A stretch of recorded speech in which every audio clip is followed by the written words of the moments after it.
Welcome back to the next part of What If Deku Had the Venom Symbiote. Today's going to be a little bit different. We're going to travel back in time to see what has been going on with Bakugo at school, and specifically how his experience has been different now that Deku is not in his class. And with that being said, let's do this. With Izuku Midoriya out of the picture for UA High, Bakugo found himself locked into a rivalry with Shoto Todoroki.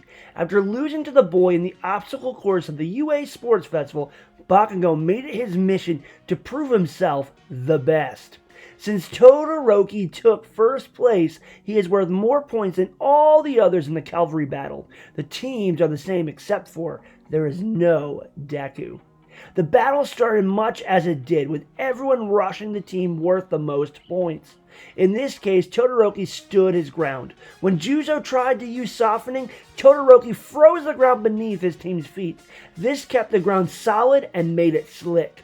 As the teams around him realized the difficulty of trying to reach Todoroki, a free-for-all ensued. While the teams around struggled with each other, Shoto's team joined the battle. As they claimed a few headbands, a roar resounded around them. "I'm going to be the one to take that icy idiot down!" Bakugo flew in, using his explosions for mobility. His fingers grazed Todoroki's headband, but a wall of ice pushed the boy away. Hanta reeled Katsuki back in.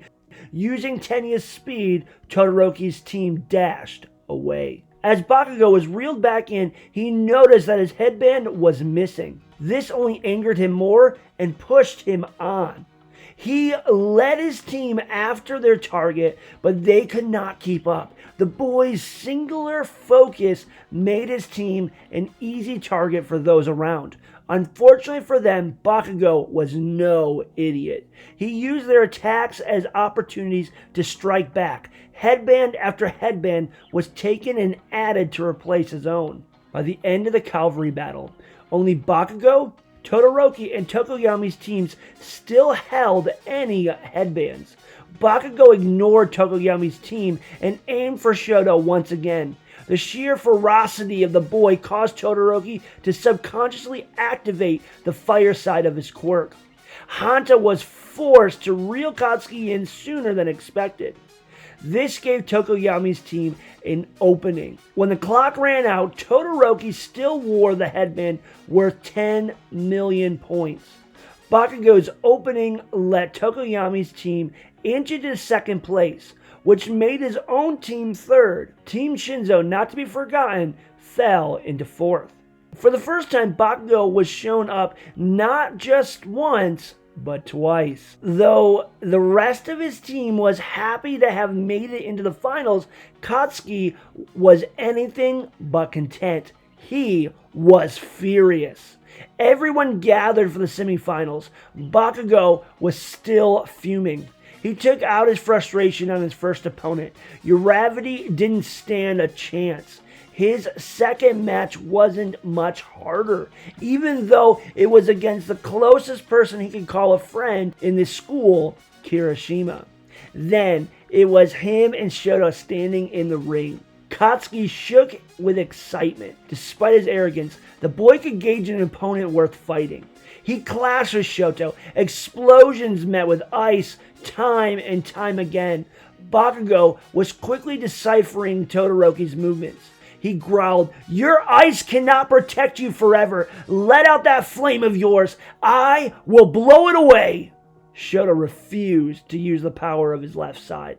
This only infuriated Bakugo. The boy let loose a string of attacks that overtook Todoroki. He was crowned number one. It wasn't enough. He didn't win on his own accord. Bakugo's rage landed him straps during the award ceremony. Elsewhere, Shigaraki watched the coverage of the UA Sports Festival. His fingers dug into his skin. He watched as Tokoyami unleashed Dark Shadow upon Yaoyorozu. Without knowing why, he thought of Darkfire. The thought was an unpleasant one for him. He fumed inside and continued to watch. The end was quite a surprise. Shigaraki watched them try to hand out the awards. He saw Bakugo reject the top spot. The rage that filled the boy was so powerful that Shigaraki could almost feel it through the television. He made a decision at that moment to bring the boy into the League of Villains. Time flies by and summer break starts for UA High. Class 1A and 1B are sent to Quirk training camp in an attempt to keep them safe. The rise of villain attacks demands that these students are better trained. The students spend the first few days training hard. The second night arrives with a test of courage. Class 1B is sent out into the forest to prepare. Unknown to the students, the Vanguard Action Squad is making their own preparations. Minutes later, the villains attack. It begins with poisonous clouds and large blue flames. Mandalay uses her quirk to instruct the children that they are not to engage with the enemy. Most of the students heed the warning. A few decide that they have more important priorities. Others are given no choice. Todoroki and Bakugo meet up in the forest. They run into the villain Moonfish. Between the restricting environment and the villain's skill, the two boys find themselves outmatched. They are barely able to fend off his attacks. One of the teeth blades almost strikes Katsuki, but Muscular bursts onto the scene. The second villain snaps the blade and snarls something about the other, almost killing their target. Seething with rage and obsession, Moonfish focuses on Muscular and his flesh. This gives the two students a chance to hide. Bakugo growls, "So they came for me?" It would seem that way. Before Todoroki can say more, an out-of-control dark shadow appears. Drawn in by the noise of the two villains fighting, the quirk attacks both of them. Here, in the dark and fully unleashed, it proves to be the strongest of the three. It takes Moonfish out with a single attack. But Muscular proves to be a bit more difficult. While the quirk and the villain exchange blows, Mezzo Shoji runs into the two hiding students. Bakugo's voice rises a little as he addresses Shoji. "Hey, dupla dork, what made Birdface to turn into such a big bird?" Mezzo explains that he was injured and it caused Tokoyami to lose control. Due to the heavy darkness, Dark Shadow is too powerful to be reined in. Todoroki nods in understanding. Then we let Dark Shadow take the big guy out. After that, Bakugo and I can bring him back under control. Don't go deciding on your own, Icy Hot. Do you have better plans, Bakugo? Shoto asks. The louder boy grunts and shakes his head. Mezzo waves with one of his extra appendages to grab the attention of the others. Below them, Dark Shadow is finishing the fight. It looms over Muscular, raining down blow after blow. The man's eyes rolled back into his head.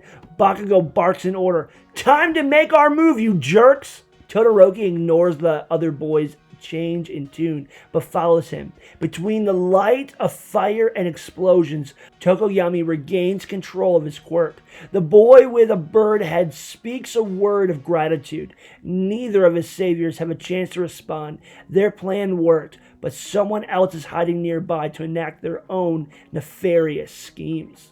Tokoyami and Bakugo are turned into small marbles. Both are snatched up by a mysterious masked individual. He talks about them showing him something interesting. Todoroki tries to hit him with an ice wall, but the man dodges away through the trees. He outpaces the two trying to follow him. Moments later, the attacks are called off. Each side has taken losses, some captured and others injured. Minutes later, Midoriya sits at home. He stares at the television, but his mind is not there. It is still looking down at a blood-drenched stain. Unable to recover from the mental image, he has spent days in his home. Venom babbles endlessly in his mind, but it is the sound the boy no longer seems to hear. The TV flashes a news anchor. "This just in, 2 students of UA High have been kidnapped and many more have been injured. We cannot confirm which students were taken at this time. We also cannot provide details of the identities of the abductors." The boy's grip on the armrest tightens. Venom's words finally reach him. Izuku, I think we both know the man behind this. He isn't even going after heroes anymore. Those words hang for a moment. The entity's usual suggestion is left out. Despite that, the boy feels its bloodlust welling up from within him. At first, it makes him sick, but then Venom drives the point closer to home. It could even be your friend that they took. First, he went after the heroes, then the innocent. Now, your friend. Anger flows through him. It merges with the feeling of bloodlust into one cohesive thought. A thought that forces itself out through two voices. Enough!